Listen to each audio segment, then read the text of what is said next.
My brothers and sisters, listen to me carefully, because what I say today is not just about Burkina Faso. It is about Africa. It is about our dignity. It is about the future of our children. For too long they told us we are poor. They told us we must beg. They told us we must wait for them to bring aid. But today we say no more. Today we are showing the world that the wealth of Africa is in our hands, in our soil, in our people, in our courage. Look around you. In the corners of Africa, old trains are left to rust. Metals sleeping in silence, abandoned, forgotten. But here in Burkina Faso, we do not see waste. We see life. We see homes. We see hope. We see a revolution built with our own hands. We are taking these old trains and turning them into houses for our people. Strong houses, safe houses, houses that belong to the poor, to the workers, to the families who for generations were denied dignity. Do you hear me? We are building homes from the same iron that once carried Africa's stolen wealth to foreign lands. Now that iron will shelter African children. This is not just construction. This is justice. This is history speaking through us. We are taking the symbols of exploitation and transforming them into symbols of freedom. What they used to take from us, we now use to rise. Some will laugh. Some will say this is impossible. They always say that when Africa decides to stand tall. But I tell you, nothing is impossible for a people who believe in themselves. Nothing is impossible for a nation that refuses to kneel. We are not copying the West. We are not waiting for Europe. We are not begging the IMF. We are not asking permission from those who stole our future. We are creating our own path. We are showing that African problems will be solved with African solutions. Brothers and sisters, every piece of train iron that becomes a wall, every window that opens for a family, every roof that rises above a child's head is a declaration of war against poverty and humiliation. It is a cry of freedom to the youth of Africa. I speak directly to you. Do not wait for tomorrow. Do not wait for someone else. The revolution is in your hands. Build with us. Imagine with us. Work with us. Let your sweat water the seeds of this new future. To the mothers who suffered under broken homes and broken promises, we say no more tears. The houses we build will carry your laughter, your strength, your warmth. To the workers who have given everything yet receive nothing, we say your labor will no longer build palaces for strangers. Your labor will now build homes for your families, schools for your children, bridges for your communities. And to the foreign powers watching us, let me be clear. We are not afraid. You cannot stop a people who have decided to stand up. You cannot chain a continent that has remembered its power. You cannot silence a nation that has found its voice. This project is not only for Burkina Faso. This is for all of Africa. From Dar to Addis Ababa, from Bongo to Johannesburg. Let the message be clear. We do not need your charity. We do not need your chains. We need only our courage, our unity, our faith in ourselves. We are turning old trains into homes. Tomorrow we will turn deserts into gardens. We will turn broken roads into highways of freedom. We will turn stolen dreams into a living reality, because Africa is not cursed. Africa is awakening. This is the spirit of Sankara.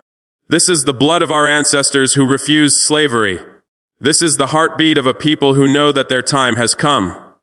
Burkina Faso is showing the way, but Africa, all of Africa, must follow. Stand up, take what is in your hands. Transform it, build with it, fight with it, live with it. We are not asking for pity. We are not asking for permission. We are taking back our destiny. And we are building it brick by brick, train by train, house by house, until every African child can say, I am free. I am home. I am proud. So raise your voices, raise your hands, raise your hearts, because the future we are building cannot be stopped.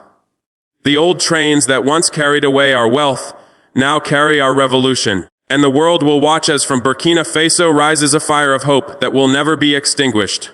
Forward, my people. Forward, Africa. The first point is the rejection of the lie that Africa is poor and powerless. For generations we were told to bow our heads, to stretch our hands, to wait for crumbs from those who stole our resources.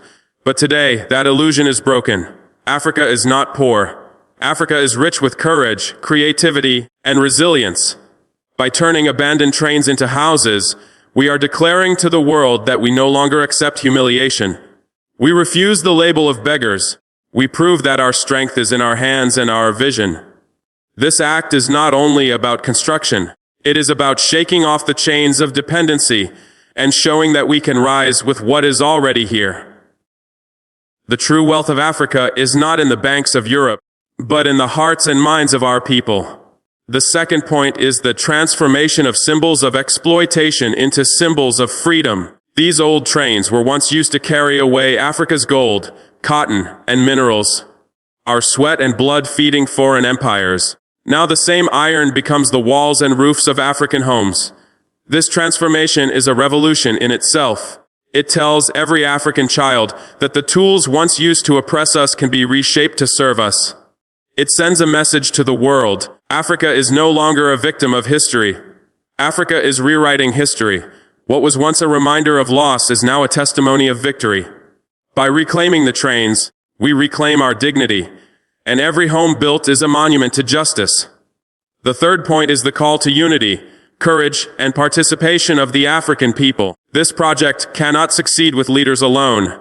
It belongs to the youth, the workers, the mothers, the fathers. Every drop of sweat poured into this work is a contribution to liberation.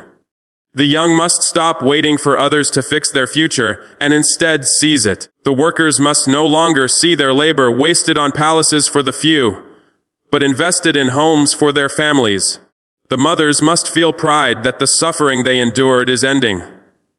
This movement is a people's movement. It will thrive because every African will see themselves in it and fight for it with love and determination. The fourth point is the declaration of independence from foreign control. This project is proof that we do not need the IMF, the World Bank, or foreign governments to dictate our future. We are no longer waiting for aid loans or permissions. Africa will not rise on charity, it will rise on courage. This house, Building Revolution, marks the beginning of a new path where we look inward, not outward, for solutions. It is a clear message to the world powers who watch us: you cannot stop a people who have remembered their power. The chains of dependency are broken, and no threat, no pressure, no propaganda can silence a nation that has found its voice. This is Africa's moment of truth. The fifth point is the vision of a broader African renaissance. Houses from trains are only the beginning. Today we turn abandoned iron into homes. Tomorrow we will turn deserts into gardens, broken roads into highways, and stolen dreams into living realities. This is the vision of Sankara reborn, the continuation of our ancestors' struggle against slavery and colonialism. Burkina Faso is only the spark, but the fire must spread across the continent, from Dar to Addis Ababa, from Bamako to Johannesburg. The revolution we build is not only for ourselves but for every African child who deserves freedom, pride, and hope. The old trains that once carried away our wealth now carry our revolution, and the world will witness the rise of Africa as a continent that refuses to kneel, refuses to beg, and refuses to ever be silent again.